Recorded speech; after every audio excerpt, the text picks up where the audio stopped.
Hello people, कैसे आप सभी लोग? आप डूइंग एब्सोल्युटली फाइन। सो जैसे कि आपने टाइटल इस वीडियो का देखा होगा, थंबनेल देखा होगा, इस बार आप कंफ्यूज होने वाले हो क्वेश्चन पढ़ते ही इनकम टैक्स के अंदर में। ठीक है, इंटरमीडिएट के स्टूडेंट्स खास करके आपके लिए ये वीडियो रिकॉर्ड कर रहा हूं मैं, जो लोग जून 2024 में सीए में इंटर का डायरेक्ट टैक्स का एग्जाम देने जा रहे हो। ठीक है, इंस्टीट्यूट तो पूरी कोशिश करेगा ही चैलेंजिंग पेपर बनाने के लिए। हमारा काम है क्वेश्चन को बिना ज्यादा चैलेंजिंग समझे अच्छे से समझ लेना और उसको सॉल्व करना प्रॉपरली। दो दिक्कतें मेनली आएगी। एक तो ये अटेम्प्ट खास है, जैसे आपको पता है यहां पे जो फाइनेंस एक्ट के थ्रू अमेंडमेंट आया हुआ है उसके कारण जो चेंजेस आए हैं, default scheme, new scheme etcetera, मैं बात करता हूं उस पर, ये एक चीज आ जाएगी। इसके अलावा एक और चीज है जो हमेशा जहां पे इंस्टीट्यूट कोशिश करता है थोड़ा सा चैलेंजिंग रखने के लिए, बिकॉज इंस्टीट्यूट हमें हमारे प्रोफेशन के लिए, हमारे आगे की जर्नी के लिए रेडी करना चाहता है और जरूरी है वो चीज करना। तो उस पॉइंट ऑफ व्यू से भी आप बोल सकते हो, तो हमें कंफ्यूज नहीं होना है, हमें उसको चैलेंजिंग जरा सा भी लगने नहीं देना है। मैं आपको बता रहा हूं, ध्यान से सुनिएगा, इसी तरीके से इसको ध्यान पर रखिएगा और इसी तरीके से इसको प्रैक्टिस करिएगा। अभी के बार जो भी क्वेश्चन आज के बाद अगले 20-25 दिन, जितने भी दिन आपके एग्जाम के लिए बाकी है, जितने भी दिन में जितने भी क्वेश्चन आप देखोगे उसको इस अप्रोच से ही देखना है। ठीक है, तो अप्रोच की बात करने से पहले एग्जैक्टली मेन बड़ा चेंज क्या है इस बार। ठीक है, जैसे आपको पता है दो रिजीम्स है, दो स्कीम्स है टैक्स के, राइट। एक आपको ओल्ड स्कीम है जो पहले से चलते आ रहा है, नॉर्मल स्कीम जिसको हम बोलते हैं normal provisions of the act, right, जो अभी डिफॉल्ट नहीं रहा, अभी ऑप्शन हो चुका है, राइट। और 115 बीएससी के अंदर में जो स्कीम बताया गया है, जो न्यू रिजीम है, न्यू स्कीम है, ये डिफॉल्ट हो चुका है, राइट। वैसे इसमें आपको अगर ज्यादा आप नहीं पढ़ पाए हो, नहीं पढ़ पा रहे हो अभी भी, या आप पहली बार एग्जाम दे रहे हो, या आपने क्लासेस वगैरह नहीं किए हुए हैं या किए हुए हैं, रिवाइज करना है, तो मैं आपको बता दूं क्विक रिवीजन पूरा इसका रिकॉर्ड किया हुआ है। स्लैब रेट्स का कैसे क्या एप्लीकेबल होगा, न्यू स्कीम कैसे क्या, विद क्वेश्चन आंसर प्रैक्टिस थोड़ा बहुत है उसमें, आप उस वीडियो को चेक कर सकते हो, डिस्क्रिप्शन आपको लिंक मिल जाएंगे पूरे के पूरे। एंड नॉट टू फॉरगेट ओएमएसएम और सीए में inter, direct tax, indirect tax and final IDT, बहुत सारा रिविजनरी मटेरियल, बहुत सारे फास्ट ट्रैक लेक्चर्स, बहुत सारी चीजें आपको कंटिन्यूअस सीए करण चंदानी यूट्यूब चैनल पे मिलते भी रहेगी, काफी सारी चीजें है भी, अगेन डिस्क्रिप्शन में लिंक्स चेक कर लीजिएगा। ठीक है, ये फाइल भी मैं टेलीग्राम पे शेयर कर दूंगा, स्क्रीनशॉट वगैरह मत लेना, मस्त एचडी में टेलीग्राम पे मिल जाएगा। देखिएगा आपको इसके अंदर में कंफ्यूजन कैसे किया जाएगा। आपको क्वेश्चन में लिख के दिया जाएगा calculate this, how to calculate this का भी हिंट दिया जाएगा आपको, बट हम कंफ्यूज हो सकते हैं, एग्जाम का प्रेशर उस समय पे हो सकता है उसके चलते, राइट। हो सकता है हमारी तैयारी उतनी प्रॉपर तरीके से शायद नहीं हुई है, फिर भी मार्क्स स्कोर कर पाओगे। कैसे बताता हूं, दो टाइप के क्वेश्चन आएंगे यूजुअली। ये क्वेश्चन टोटल इनकम के साथ भी आ सकते हैं कि calculate total income and calculate tax liability या टैक्स पेबल, या सिर्फ टैक्स पेबल भी आ सकता है, जो भी होगा। चलो, हमें टोटल इनकम पे ध्यान नहीं देना है, वो तो आपको पता है कैसे कैलकुलेट करना है, ठीक है, बट कैलकुलेट टैक्स के ऊपर मेनली बात करते हैं। ठीक है, अच्छा एक और चीज मुझे याद आई, sorry to interrupt, but capital gain का रिसेंटली पूरा one shot marathon, one shot revision detail में क्वेश्चन आंसर के साथ, पूरा सीएमए इंस्टीट्यूट का मटेरियल और पूरा सीएमए इंस्टीट्यूट का क्वेश्चन बैंक, सब कुछ उसमें कवर्ड है, सिर्फ 5 घंटे में आपके लिए। चेक कर लीजिएगा ध्यान से, ठीक है, अगेन डिस्क्रिप्शन में लिंक मिल जाएगी। सो आपको क्वेश्चन आ सकता है कैलकुलेट टैक्स लायबिलिटी, या फिर दूसरा क्वेश्चन ऐसा आ सकता है कैलकुलेट टैक्स पेबल, राइट, और टैक्स टू बी पेड, ऐसा कुछ क्वेश्चन आ जाएगा। हाउ में बहुत बड़ा हिंट है, यहां पूरी गेम चेंज होगी आपकी। Calculate it, any one of this, जो भी दिया जाएगा आपको, या बोथ भी दिया जा सकता है, calculate tax liability, further calculate tax to be paid in the most beneficial manner, या फिर calculate tax liability, calculate tax to be paid या tax payable if the assessee chooses to shift out of the default scheme, shift out of the default scheme या under the default scheme. तो ऐसे कुछ भी अलग अलग प्रकार से आपको कंफ्यूज करके चैलेंजिंग बनाने की कोशिश की जा सकती है। ध्यान दीजिएगा, पहले तो जब लायबिलिटी ऑफ टैक्स पूछा गया है तो मुझे टैक्स कैलकुलेट करना है स्लैब रेट के हिसाब से, प्लस सरचार्ज या माइनस रिबेट जो भी एप्लीकेबल होगा, plus cess, as simple as that. ठीक है, अगर टैक्स पेबल पूछा गया, मतलब इस मोमेंट पे सेल्फ असेसमेंट टैक्स, मैंने ऐसे टैक्स कितना पे करना है वो आ जाएगा, तो टैक्स आ गया, प्लस सरचार्ज आ गया, या माइनस रिबेट आ गया, प्लस सेस आ गया, जो भी केसेस होने वाले हैं, माइनस टीडीएस और टीसीएस, माइनस एडवांस टैक्स, ये सब माइनस करने बाद जो बचता है वो आपने गवर्नमेंट को पे करना है। तो पहला इतना स्टेज जो है ना, ये लायबिलिटी में पूछा गया है और पेबल अलग है। ध्यान से सुनिएगा, पूछेंगे ये, आप करोगे ये, तो इसका 1-2 मार्क चला जाएगा, इसका 1-2 मार्क सर चला जाएगा, इंपॉर्टेंट है। ठीक है, पूछेंगे ये, कर दिया ये, कोई नुकसान नहीं, क्योंकि एक्स्ट्रा करके आ रहे हो एक हाथ स्टेप, बट पूछा ये और आप कम करके आ रहे हो, तो टीडीएस टीसीएस एडवांस टैक्स के एडजस्टमेंट का मार्क चला जाएगा, राइट। तो वर्किंग नोट के साथ प्रॉपरली, कंप्यूटेशन में टेबल में तो आना ही है, वर्किंग नोट के साथ सब प्रॉपरली एक्सप्लेन करना है, जहां जहां रिक्वायर्ड है एक्सप्लेनेशन देना है, अजम्पशन देना है। ठीक है, तो उसकी बात तो मैंने काफी वीडियोस में की हुई है, आगे भी करूंगा, उसका टेंशन मत लो। अब how to calculate, most beneficial manner बोल दिया ना, दोनों तरीकों से कैलकुलेट होगा। 115 BAC जो है डिफॉल्ट स्कीम, न्यू स्कीम, उससे भी होगा, और नॉर्मल प्रोविजंस ओल्ड स्कीम जो था अपना, जो डिफॉल्ट नहीं ऑप्शनल है, उससे भी होगा।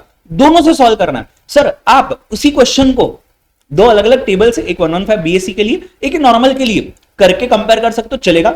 एक ही टेबल बनाइए, case 1 if we choose for 115 BAC, उसी टेबल के अंदर वो दूसरे कॉलम में नॉर्मल सिचुएशन, नॉर्मल प्रोविजंस के हिसाब से, और दोनों को कंपेयर करिए। अल्टीमेटली दोनों होने चाहिए, प्रॉपर तरीके से प्रेजेंट करना है। प्रेजेंटेशन कैसे करना है उसका वीडियो आधे घंटे का अलग से रिकॉर्डेड है, पूरा आधा घंटा एक एक करके देखिएगा, 2 बार देखिएगा, बहुत प्रॉपर तरीके से how to present your answers, be it numerical, theory, case law, सब कुछ कवर है, बेहतरीन तरीके से कवर है। ठीक है, आप एक बार चेक कर सकते हो कमेंट्स वगैरह में जाकर के।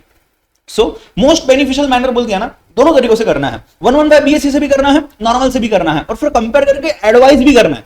कई बार स्टूडेंट क्या करेगा, मैं आपको बताऊं, ये सेम आज से 6-8 साल पहले जब वापस स्कीम्स में प्रॉब्लम्स आ रहे थे, थोड़े से स्कीम तो चलो पहली बार ऐसा कुछ हो रहा है, बट सिमिलर क्वेश्चन सिचुएशंस थे, कंपैरिजन हो जाता था, बट सजेशन एंड में एडवाइस नहीं दे पाते थे, या भूल जाते थे, या नहीं दे पाते थे, हाउ टू फ्रेम इट, ये प्रॉब्लम आता था। मैं आपको बता दूं, उसके कारण आपके मार्क्स चले जाएंगे, तो ध्यान से करना है। ठीक है, अगर आपको बोलते हैं shift out of default scheme, बच्चा देख लेता है डिफॉल्ट स्कीम और न्यू के सबसे सॉल्व कर लेता है, अरे भाई वो बोलते हैं shift out of default scheme.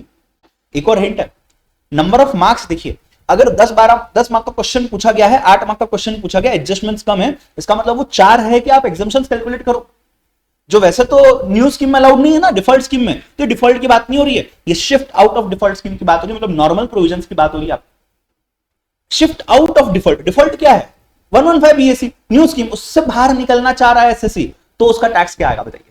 ठीक है, तो इसमें सिर्फ और सिर्फ आपने क्या करना है सर, सिर्फ और सिर्फ नॉर्मल स्कीम करना है, नॉर्मल प्रोविजंस, क्योंकि डिफॉल्ट से बाहर निकल गया, 115 BAC से बाहर निकल गया। ठीक है ना, तो ओल्ड के हिसाब से होगा, नॉर्मल प्रोविजंस के हिसाब से होगा। ठीक है, अच्छा एक और बात, कई बार स्टूडेंट बोलता है कि सर देखिए इतना कंफ्यूजन पालने से अच्छा है कुछ भी क्वेश्चन पूछो, मैं पूरा का पूरा कैलकुलेट करूंगा और दोनों तरीकों से कैलकुलेट करूंगा। पहली चीज, एग्जामिनर रियलाइज करता है कि आप ये बचने के लिए कर रहे हो, तो मार्क्स थोड़े से कम मिल सकते हैं, थोड़े से कम मिल सकते हैं, कटेंगे तो नहीं पूरे, बट आप दूसरी बात सोचिए, मार्क्स कटेंगे कैसे आपको बताऊं, ये करने में समय लगेगा, almost double the number of minutes you give, right. So अगर 5 मिनट में होता तो अभी 10 मिनट लगेंगे, क्यों, क्योंकि डबल आंसर सॉल्व कर रहे, जरूरत तो है नहीं उसकी, तो और कोई क्वेश्चन जो इस समय में सॉल्व हो सकता था वो क्वेश्चन आपका मिस आउट हो जाए। तो ये गलती मत करना, जितना पूछा है अच्छे से करो, उतना ही करो, और आपकी गलती ना, इसके लिए 10 मिनट का मैं प्रॉपर वीडियो रिकॉर्ड कर रहा हूं। ठीक है, लास्ट पार्ट है under default tax regime. Default tax regime क्या है, 115 BAC ओनली है, तो अंडर डिफॉल्ट बोला है तो गलती से नॉर्मल प्रोविजन में नहीं जाना है। ये हो सकता है माइंडसेट में प्रॉब्लम हो सकता है, कई बार कंफ्यूजन होता है, आपसे क्या मुझसे भी हो सकता है कि यार सब पढ़ के गया हूं मैं, बोला डिफॉल्ट स्कीम ठीक है, चलो old is gold, old default है लगा दो, नहीं new is default tax scheme. तो 115 BAC का कंफ्यूजन यहां हो सकता है, इंस्टीट्यूट को ब्लेम नहीं करना है, ये स्कीम इंस्टीट्यूट ने तो ना चेंज करवाई है। ठीक है, चलिए, सो आई होप आपको पहला वाला पॉइंट एकदम क्लियर तरीके से, शानदार तरीके से समझने आ गया होगा। अगर हाँ तो फटाफट से लाइक ठोकिएगा और कमेंट में आकर के बताइएगा कि आपको ये समझने आया है, और बोलिएगा मैं ये गलती नहीं करूंगा। ठीक है ना, चलिए, सो calculate this using these particular hints. दूसरा प्रॉब्लम, ये आपके अटेम्प्ट का नहीं है, ये इन जनरल प्रॉब्लम है। कितने बार भी मैं बता दूं ना बैचेस के अंदर में, हर बार स्टूडेंट एग्जाम में ये मिस्टेक करता है, एटलीस्ट आपको बोल दो 50% स्टूडेंट्स ये मिस्टेक करके आते हैं, और इसके कारण आपका 39-40 का डिफरेंस आएगा, 59-60 का डिफरेंस आएगा, याद रखिएगा इस चीज को। ठीक है, 1-2 मार्क इसमें कट सकते हैं, और अगर बड़ा क्वेश्चन रहा उसका ये छोटा सा एडजस्टमेंट है तो ज्यादा मार्क भी कट सकते हैं। That is grossing and netting of TDS. Sir gross मतलब क्या, मुझे जो इनकम आया वो ग्रॉस है, उसमें से टीडीएस कट हुआ और फिर मेरे हाथ में इनकम आया, मतलब मैंने अर्न किया 1 लाख, अज्यूमिंग 10% टीडीएस रेट है, 10% कट गया, 10,000 कट गया, नेट इनकम कितना हो गया 90,000, तो 1 लाख इज माय ग्रॉस, 90,000 मेरे हाथ में आया, वो क्या है मेरा net, net of TDS. Gross जो है ये मेरा इनकम है, उसके ऊपर मैं टैक्स भरता हूं, नेट ऑफ टीडीएस मुझे मिला है हाथ में।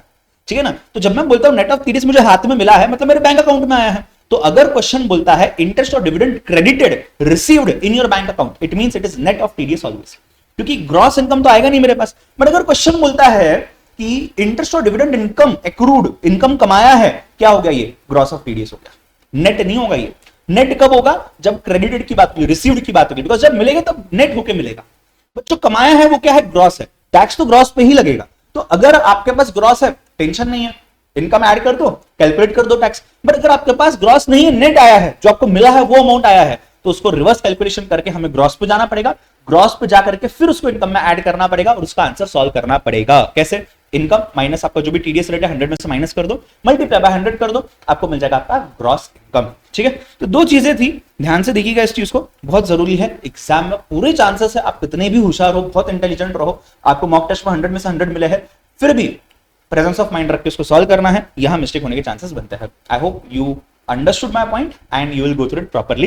रिवीजन वीडियोस वगैरह चेक करिएगा, खास करके स्लैब रेट्स की वीडियो, कैपिटल गेन का मैराथन वीडियो, ये सब जरूर चेक करिएगा, खास आप ही के लिए बनाया गया है। Bye bye, take care, all the best.